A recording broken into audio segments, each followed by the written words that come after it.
Alors je vais vous présenter cette gamme des produits qu'on appelle la série D, D pour Digital, de chez NAD.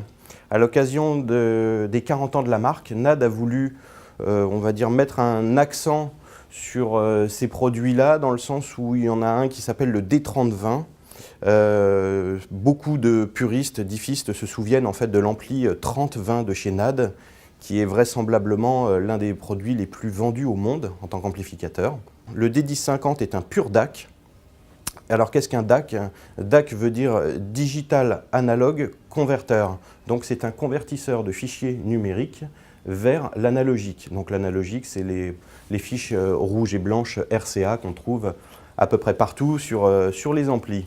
La finalité de ce produit étant de pouvoir connecter une source numérique et l'envoyer sur son amplificateur stéréo. Ce qui fait que vous n'avez pas besoin de changer d'amplificateur.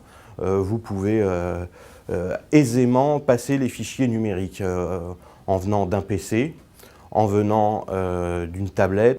L'avantage de ce produit-là, c'est que c'est un produit assez compact que vous pouvez placer dans un meuble multimédia ou un meuble de salon. Lui, il a une prise casque en façade avec un amplificateur intégré pouvant monter jusqu'à 600 ohms. Il est capable d'accepter les casques montant jusqu'à 600 ohms. Les casques 600 ohms, ce qu'il faut savoir, c'est que ce sont les casques les plus purs en Hi-Fi. Petit avantage aussi sur ce produit-là, c'est que vous avez des sorties audio, soit donc en RCA, comme je l'ai dit, mais aussi en XLR. Alors la sortie XLR, vous savez tous que c'est la sortie 3 plots que vous allez trouver ici, et qui est encore une fois un gage de qualité que NAD a voulu marquer par rapport à ses produits. En le sens où c'est peu commun sur les produits bas de gamme, mais assez répandu sur les produits haut de gamme, l'XLR. 2 entrées coaxiales, 2 entrées opticales, une entrée USB et ensuite une sortie donc, stéréo pour l'XLR et RCA classique. On va continuer avec le D3020. Alors, produit phare de la gamme série D. Produit phare, pourquoi? Parce que dans ce petit boîtier, en fait, vous avez 2 fois 40 watts RMS. Vous pouvez lui raccorder du Bluetooth. Vous pouvez lui connecter un PC. Vous avez un égaliseur de basse. Vous avez aussi des entrées numériques. Si vous voulez raccorder une platine CD, vous pouvez le faire. Si monsieur a encore une platine CD et qui veut la raccorder dessus, c'est tout à fait possible en numérique.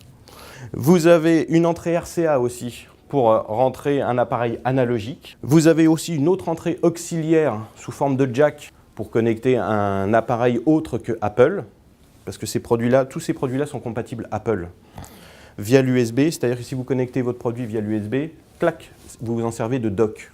NAD a pensé ce produit-là assez compact, donc il se dit, si on propose un produit compact, les gens vont vouloir mettre des enceintes compactes.